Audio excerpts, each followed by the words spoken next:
Hi friends, no white rice, no white sugar diet day vlog 3 சனிக்கிழமை அன்றைக்கி எடுத்த video.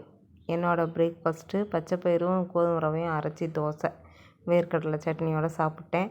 அதுக்கப்புறம் ஒரு 11:30 போல் ஒரு செவ்வாழைப்பழம் சாப்பிட்டேன். அடுத்தடுத்து ஸ்நாக்ஸ் வந்துக்கிட்டே இருக்குது. கொய்யாப்பழமும் நாவல் பழமும் வாங்கிட்டு வந்திருந்தாங்க. சாப்பிடங்குள்ள கொய்யாப்பழம் பாதி காணாமல் போயிடுச்சு. லஞ்சு பார்த்திங்கன்னா கம்மங்கஞ்சி குடித்தேன். அது குடிக்கும்போதே மணி 4:30 ஆயிடுச்சு. லேட் ஆயிடுச்சு இன்றைக்கி.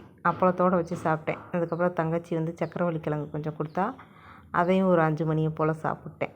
இன்றைக்கி சாப்பாடு அதிகமாக தான் தெரியுது. அதாவது காய், கொய்யாக்காய், சக்கரவள்ளி கிழங்குன்னு. அப்புறம் 6:30 இருக்கும் வாக்கிங் போகலான்னு பார்த்தா மழை வந்துருச்சு. அதனால் போக முடியல. கொய்யாக்காய் சாப்பிட்டேன். நைட்டு டின்னருக்கு மசாலா பூரி வாங்கி கொடுத்தாங்க. சாப்பிட்டு முடிச்சிட்டேன். பாய், தேங்க்ஸ் ஃபார் வாட்சிங். நாளைக்கு பார்க்கலாம். சப்ஸ்கிரைப் பண்ணிவிட்டு சப்போர்ட் பண்ணுங்கள். பாய்.